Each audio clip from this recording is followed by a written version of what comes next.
Good day, everyone, and welcome to episode 8 of the Mahabharata as is podcast. This podcast explores each and every chapter of the Mahabharata text, which is the biggest epic in human history.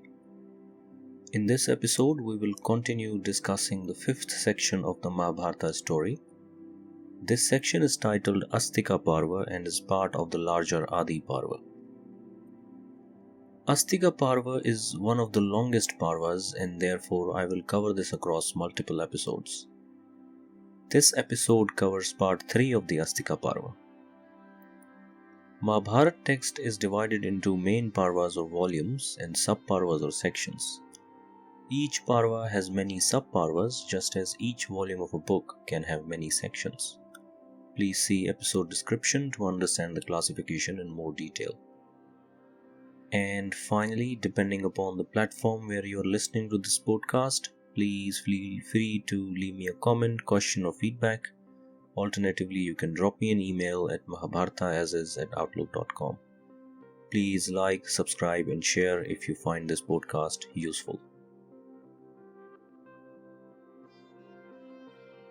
The Naga parliament has decided Vasuki's sister Jaratkaru will be married to the sage Jaratkaru. Lord Brahma has also assured Vasuki that this marriage will happen, and the child born out of this marriage will be the savior of the Nagas. Interesting, says Shonuka. But what does this name Jaratkaru actually mean? Sati explains that Jaratkaru is made up of two words, Jara, which means very big or massive, and Karu, which means to reduce.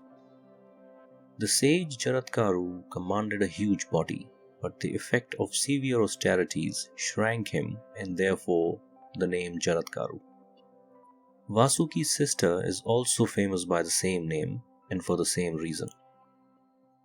Sounds appropriate, giggles Shonuka. Before I move on, says Sati, it is important to narrate the story of a great king that once lived. His name was Pariksit, and he is from Kuru lineage. Sati now narrates the story of the great king Pariksit. Pariksit is the son of Abhimanyu and the grandson of Arjuna, the most loved character of the Mahabharata story. He is addicted to hunting and is really good at it. He is so skilled in archery that none of his arrows ever miss the target. One day he is out in a forest hunting when he spots a deer. Pariksit recoils, carefully but swiftly loading an arrow on his golden bow. His movements are so discreet that he himself hardly notices them. He shoots, and as usual the arrow pierces through the deer. But this time it doesn't kill him. Instead, in pain and agony, the deer runs towards the dense forest and disappears. The king gives him a chase. The deer, however, is too swift and in just a few moments is lost. Pariksit is in no mood of giving up. He continues his chase. After hours of search, he emerges on the other side of the forest, tired, thirsty, and hungry. He notices an ashram, and in it, a sage who is seated motionless. He rushes to the ashram and asks the sage if he has seen any wounded deer running around near his ashram. The sage, however, does not say a word. This appears as an insult to the king of Hastinapur, the most powerful kingdom in the world. Angered, the king lifts up a dead snake from the ground using his bow and puts it around the shoulder of the sage. The sage, however, is silent, no word, good or bad. The holy sage is in fact under the vow of silence. Today he will not speak. Seeing this, Pariksit feels sorry for his actions, apologizes and leaves for his city. This sage was known by the name of Shamika. He has a son by the name of Shringi, who, although still in his teens, is extremely powerful but quick to anger. On the very day he is returning home to see his father, when a friend of him tells him about the incident. Shringi is enraged. He sighs in anger as if a snake is hissing. A Brahmin, and that too his father, has been insulted for absolutely no fault. Furious Shringi, pouring some water in his palms, shouts a terrible curse. Within 7 nights from now, you, Pariksit, the evil king of Hastinapur, will die a miserable death at the hands of Takshak. Takshak is a Naga, an extremely poisonous, angry, and violent snake. Shringi rushes to his father's ashram. Seeing his father still wearing a dead snake around his neck, he is enraged once again. I have sent that evil king to the abode of death, O father. He will die a miserable death at the hands of Takshak. Shringi informs his father, removing the dead snake. Sage Shamika is famous for his quiet, peaceful, and forgiving nature. He says to his son Shringi that this act of him is awful. We live in the kingdom of that King Parikshata. Our duty should be to seek welfare of a king and not curse him. He came to the ashram thirsty, hungry, and tired, unaware of the fact that I am under the vow of silence. He assumed that my not responding to him was a disrespect. He even felt sorry at the end. Listen, my son, Shamika continues. He is a righteous king, just like his grandfather. He has always protected his subjects, regardless of their social status. It is due to his protection that we are able to pursue dharma. Above all, if a just ruler like him dies, this will harm not just his immediate family, but will also not be beneficial for the public at large. Therefore, your action of cursing a worthy king to death is nothing short of an evil act. Shamika continues. As a father, it is my job to advise you. You are still young, so you need more advice than usual. As an ascetic and a sage, you should learn to give up your anger. Anger drives you away from the path of dharma. In fact, anger destroys all the good that you have accrued in your life. A calm and composed mind alone can uplift you morally and spiritually. There is nothing much I can do, father, replies Shringi. A curse has been shouted, and it shall come true. I know this, says Shamika, but I will do my part. I will do what a sage must. I will send a messenger to the king to alert him of the looming danger. The sage sends one of his disciples by the name of Gaurmukha as a messenger to King Parikshata. The king receives the Brahmin messenger with due honor and asks him the purpose of his visit. The messenger informs the king of what had transpired earlier today after he left the sage's ashram. Although sage Shamika himself has forgiven the king, his son has not. Out of his anger, the teen sage has cursed the king to die at the hands of Takshak on 7th day from now. Pariksit is depressed hearing these words from the messenger. His sorrow deepens many folds when he finds out that the sage was under the vow of silence and that the sage has already forgiven him. It isn't the curse that matters for the righteous king, but his own evil action earlier that day. Once the messenger has departed, the king consults his ministers. Upon their advice, a special palace is constructed, heavily armed and surrounded by physicians and Brahmins. And then arrives the 7th day. Sage Kashyap seems to have heard about the curse, so he rushes to Hastinapur. He was an expert at devising antidotes for the worst possible poison. The king of Hastinapur will surely provide me a great reward if I manage to cure him, he thinks to himself. On his way, Kashyap meets a Brahmin who inquires him as to where he is going. He immediately informs the Brahmin that tonight Takshak will poison King Parikshit, and if it happens, he must be present on the spot to be able to heal the king. The Brahmin laughs. "You really think so, Kashyap?" asks the Brahmin. "No one who has been bitten by Takshak can ever be saved," the Brahmin answers his question himself. "How do you know of this?" asks Kashyap. "Well, I am Takshak himself. I know the strength of my poison better than you," Takshak replies, revealing his true form. Kashyap, however, is unmoving.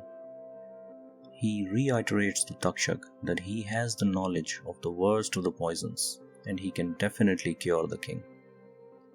Takshak smiles. "If you're so sure, then let's test you. I will poison this fig tree, and if you're truly knowledgeable, please bring this tree back to life." Kashyap agrees, and Takshak poisons the tree. His poison is so powerful that the tree catches fire from within. In just a few moments, it is reduced to ashes. Kashyap examines the pile of ash, clearly impressed. "Now treat this, O great sage," remarks Takshak in a mocking tone. Kashyap picks up the ash and right in front of Takshak's eyes, regenerates the whole tree in the same shape and form as it was a few minutes ago. Takshak is dumbfounded. "Damn it, this Brahmin knows the trick," he thinks to himself. "I am impressed," says Takshak. "I am now convinced that you will be able to revive the king once I have poisoned him. But the problem is, by doing this, you will intervene into what has been ordained by Brahma. The king has been cursed to die by my hand, and it would happen. His life has been shortened. Imagine if the curse of the other rishi wins over your knowledge. You will be shamed in front of the whole world." Kashyap knows that the king has been cursed. The snake has a point. The words of a sage like Shringi will likely not go in vain. "What if I'm not able to heal the king?" he thinks to himself. Through deep meditation, he works out that the king's life has in fact been shortened due to the curse. He is lost in deep thought when Takshak speaks up again. "I will give you what you want from the king. Just go and leave this to me." Kashyap replies that he was going to Hastinapur for sake of riches. He will turn back if Takshak is able to provide the same. Takshak readily agrees and provides the Brahmin more than what he was expecting. As soon as Kashyap departs, Takshak rushes to Hastinapur. On his way, he learns that the king has kept himself surrounded by the armed guard and the whole brigade of Brahmins, rishis, and physicians. "I will have to work out a plan to get to the king unnoticed," he thinks to himself. He summons his other Naga mates and asks them to transform themselves into sages, then carry the fruits, leaves, and the water to the king to perform the rites. King will assume that some Brahmins have come to do sacred rites as a means to protect him. His maids follow the orders exactly as given. Pariksit receives the sages with due honor and agrees to perform the rites. The sages leave, handing over the fruit, leaves, and water to the king. He invites his ministers to come and have the fruit of the sacrifice with him. As soon as he picks up the fruit, he notices a small worm crawling through it. He laughs. Sun is already setting. It is 7th night, and all that has penetrated this fortified palace is this tiny little worm. Now what? Will this tiny worm become a snake and bite me? Well, sure, then I will place it on my throat and see what happens. I am no longer afraid of a snake. The king places the worm on his throat. Illusion, deception, and treachery is the way of Nagas. Pride, arrogance, and mockery is the way of human beings. The worm increases in size until it becomes what it is, a Naga. And no ordinary Naga, but Takshak himself, as he coils around Parikshit's neck. In a few seconds, the giant Naga covers the entire body of the man, squeezing and crushing his bones. And then he delivers his final punch, a fatal bite that poisons the king. He falls to the ground as if struck by lightning. Naga's mission was complete, but as if to be sure, he sets the entire palace to fire before leaving through the window. The whole palace panics. Servants, maids, physicians, guards, and Brahmins, all of them either rush to or away from the dying king, screaming and terrified. Some try to put the fire out. Others scream, having caught the fire themselves, calling on physicians to help them. The king lay dead, his body burned due to the effect of the poison. As soon as it calms down, the Brahmins gather and perform the last rites on whatever is left of the king's body. Son of Abhimanyu and grandson of Arjuna, loved by Lord Krishna himself, King Parikshit has left the mortal world. The kingdom of Hastinapur once again has no king. The only available option is a boy, king's son named Janamejaya.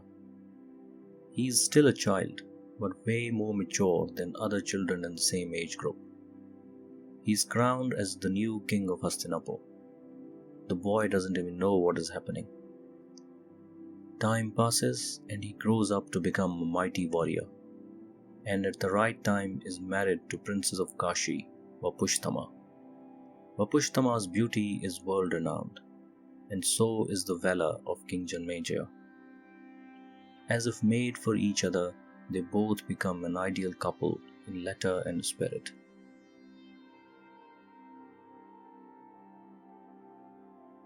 At the same time, when Hastinapur was going through this turmoil, sage Jaratkaru is wandering through the forests, engaged in severe austerities.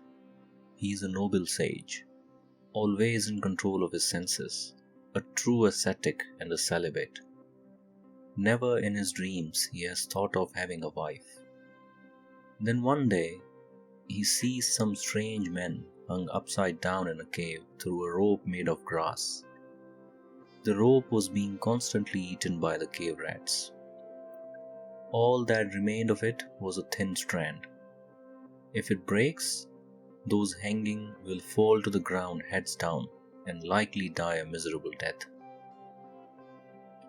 Jaratkaru is startled to see the scene and inquires those hanging people as to what was the reason for their act. If there is anything I can do, I certainly will. If it means giving up my own austerities to relieve you of any sins, I will, says Jaratkaru in a soft, humble voice. The hanging men reply that it is because of these very austerities that they are in this position. They have been cast out from their tribe and are disallowed into the holy places because they have failed to produce the offspring. Without this, their lineage cannot continue, and hence all their austerities without someone to continue to the next generation will go in vain. There is nothing you can do, O son, says one of the hanging men. We have our last descendant who is an ascetic by the name of Jaratkaru, but he has taken the vow of celibacy. If he does not marry and have children, we are doomed to this condition forever. If you really want to do something, go and find Jaratkaru and tell him that his ancestors are miserable because of him. He must marry and bear children so our lineage and our austerities can continue. Sage Jaratkaru is stunned and miserable at the same time. Who are you, O great sage, who grieve our condition? Asks one of the hanging men. I am your progeny, O great sages. I am the sinner Jaratkaru who has put you in this state. Please tell me what I can do so you are pleased. The ancestors reply that if he really wants to do something, he must marry and have children.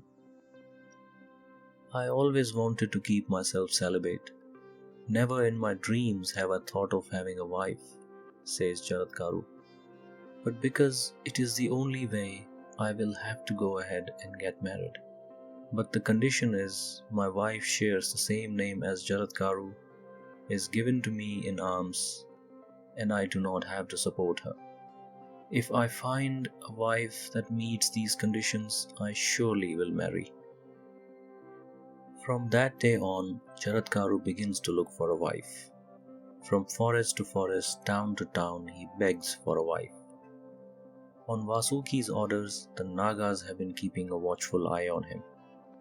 As soon as the news of this Brahmin reaches Vasuki, he immediately rushes to the spot. "O Brahmin, my name is Vasuki, and I hereby offer my sister's hand to you," says Vasuki. Jaratkaru at first is reluctant and confused, but curious, he asks Vasuki the name of his sister and lays out the condition that he will not support her after marriage. The lady must be self-sufficient. "Her name is Jaratkaru, and don't worry, I will support her," says Vasuki. And finally the proposal is sealed. Jaratkaru will marry Jaratkaru. The group departs for Vasuki's palace, where the marriage ceremony is organized. On the wedding night, the sage informs his wife that he will live with her as long as she does not do anything that is unpleasant to the sage. If ever she does anything that is not agreeable to the sage, he would immediately leave her. The Naga princess agrees, clearly anxious and worried. She begins to follow every order of her husband in letter and spirit, making sure never to annoy him at any stage. Soon she is pregnant from Jaratkaru. One day, when she is still in her very early months of pregnancy, her sage husband falls asleep in her lap. She freezes herself right there, as any movement might wake up the sage. Hours pass and the sun is about to set. It is time for evening prayers, Sandhya Puja. But the sage is still sleeping. Anxiety takes over Jaratkaru, the Naga princess. Should she wake her husband and disturb his sleep so he can go for his evening prayers? Or let him sleep because he is exhausted? On one side is dharma, and on the other is physical need. What should she do?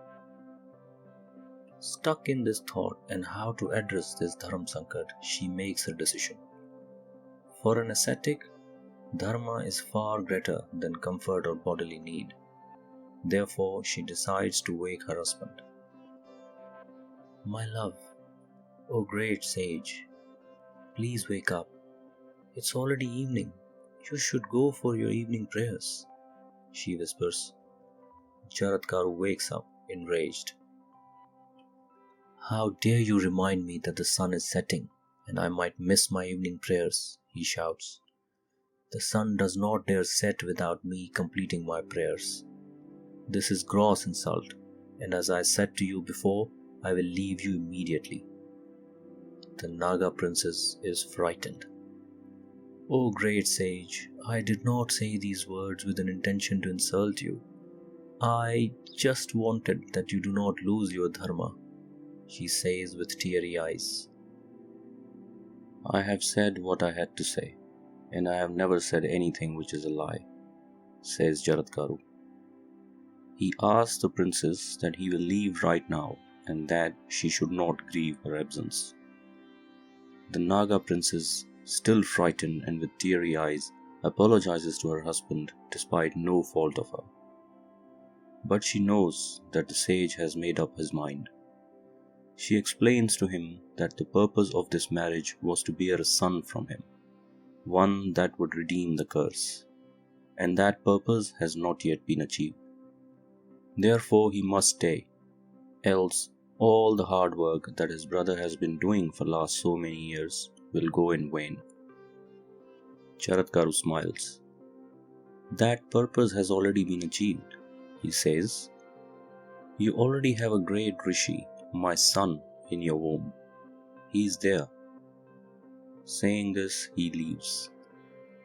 The last words of the sage, "He's there," manage to slightly cheer up the Naga princess. She rushes to her brother Vasuki and explains to him what transpired. Vasuki is shocked at first, but when he finds out that her sister is pregnant, he is relieved. When the time is right, the Naga princess gives birth to a very handsome child. Born out of the seed of an ascetic, he grows up with the Nagas and is taught by Chaivana, Bhrigu's son.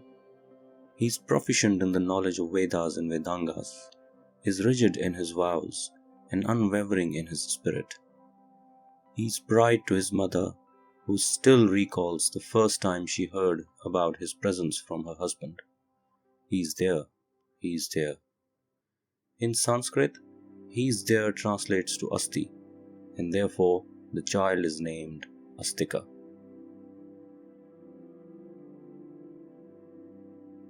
As the child grows up, so does King Janamejaya, and now the descendant of Kuru lineage Janamejaya is face to face with Uttanka, a Brahmin who was greatly annoyed by Takshak when he was trying to source earrings for his teacher's wife. We covered the story of Uttanka in episode 4. King Janamejaya asks his ministers to reveal the story of his father's death exactly as it happened. But first, he wants to know what kind of a person and a king his father was. The ministers describe to him the character of his father: a moon among stars, a sage among men, and an emperor among kings. Born to Abhimanyu, son of Arjuna, he was greatly loved by Lord Krishna himself, a valorous king who always protected his subjects, a just king who always looked at his subjects with impartiality, an ascetic who was rigid in his vows. Not on one occasion did anyone say or thought that the king was unjust. "I have no doubt that he was a great man," says Janamejaya. "After all, my ancestors, the Pandavas, left a legacy of what a righteous conduct and just rule means." "Then what happened?" he asks. "How did he die such a miserable death as you alluded to?" The ministers narrate the entire story of how Pariksit went for hunting when he pierced a deer. How, out of hunger, thirst, and fatigue, a 60-year-old man ended up insulting a sage. How the sage's son was triggered and cursed him to death at the hands of Takshak within 7 nights. They also told Janamejaya that at one time there arose a possibility of saving the king. If Kashyap had managed to arrive in time, the king could have been saved. "Wait," interrupted Janamejaya. "What do you mean arrived in time?" "Yes, O great king. When Kashyap heard the news, he was on his way to Hastinapur to treat the king should he get bitten by Takshak. He was capable of doing so, and he even demonstrated this to Takshak." "How do you know he demonstrated it to Takshak?" asks Janamejaya. "When Kashyap was en route, he met Takshak, who challenged him that there is no antidote to his poison. Accepting the challenge, Kashyap revived a fig tree which Takshak had poisoned. One of her citizens was also on that tree, who was also burned, but later, along with the tree, he was also revived. He is still alive and is the eyewitness to what transpired. Kashyap was ready to help your father, but Takshak managed to convince him otherwise. He even provided him with a lot of riches and turned him back. And then the destiny took its course. Despite all our precautions, the evil Takshak managed to intrude into the palace, disguising himself as a small worm, and burned your father inside out. You lost your father, and we a great king." Janamejaya was grief-stricken. His ministers saw the king sobbing, punching and clenching his sword, and then he speaks up. "That evil Takshak, it was not a curse. Even after Takshak's bite, my father could have been revived. Evil Kashyap should have come. It was a conspiracy on part of Takshak and not simply a curse of Brahman." Janamejaya sighs. "My father must be avenged. I am not resting until this happens." Janamejaya rises like a tiger, shouting a vow of vengeance, a vow that will lead him to conduct a snake sacrifice. Countless millions will pay the price. We will continue the story of Janamejaya and remainder of the Astika Parva in upcoming episode. As said before, this parva is one of the longest parvas, and therefore I have split this across multiple episodes. In next episode, we will conclude this parva and do a bit of a recap of the story so far. Thank you so much for listening to today's episode, and I hope you like it. If so, please do not forget to like, subscribe and share. And yes, please leave a comment or drop me an email if you have any questions, comment or feedback. Email is provided in the description. With that, I will see you in the next episode. Until then, goodbye and take care.